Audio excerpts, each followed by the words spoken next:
अस्सलाम वालेकुम दोस्तों साथियों, आप सुन रहे हैं अनोखी कंटेंट 786 की चैनल की कहानियाँ। अच्छा हमको आज मैं आपको एक और नई और मज़ेदार कहानी सुनाने वाला हूँ जिसका नाम है सियानी बहू।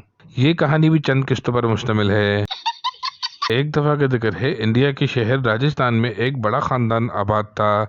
ज़ात से ये सब ब्राह्मण थे। इस ख़ानदान के बड़े बुजुर्ग केशव जी थे, जो दिल के नहायत ही अच्छे और नर्म मिजाज थे।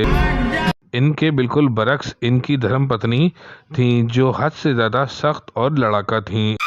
इनके 2 बेटे और एक बेटी थी, चल झूठा। जो अभी हाल ही में कनाडा से आला तालीम हासिल करके भारत आए थे। अब मसला इन तीनों की शादी का था। लड़की की शादी तो केशव जी ने अपने छोटे भाई रमेश के बेटे बलराम से कर दी। शादी होते ही बलराम अपनी वाइफ को लेकर अमेरिका में शिफ्ट हो गया। ये गाड़ियों के शोरूम का मालिक था और अमेरिका में ही रहता था। बड़े बेटे की शादी केशव जी की पत्नी ने अपनी बड़ी बहन की बेटी से कर दी थी। ये लड़की नहायत ही मासूम और फर्माबरदार थी। प्यारे दोस्तों और साथियों, ये थी सियानी बहू की पहली किस्त। अगर आपको ये किस्त अच्छी लगी तो इसको लाइक कीजिए, शेयर कीजिए और मेरे चैनल अनोखी कंटेंट 7 को सब्सक्राइब करना नहीं भूलिएगा और साथ में बेल आइकन का बटन लास्ट में प्रेस कर दीजिएगा ताकि मैं आपको सियानी बहू की बकिया किस्तें बर वक्त सुना सकूं। जज़ाकल्लाह, अस्सलाम वालेकुम।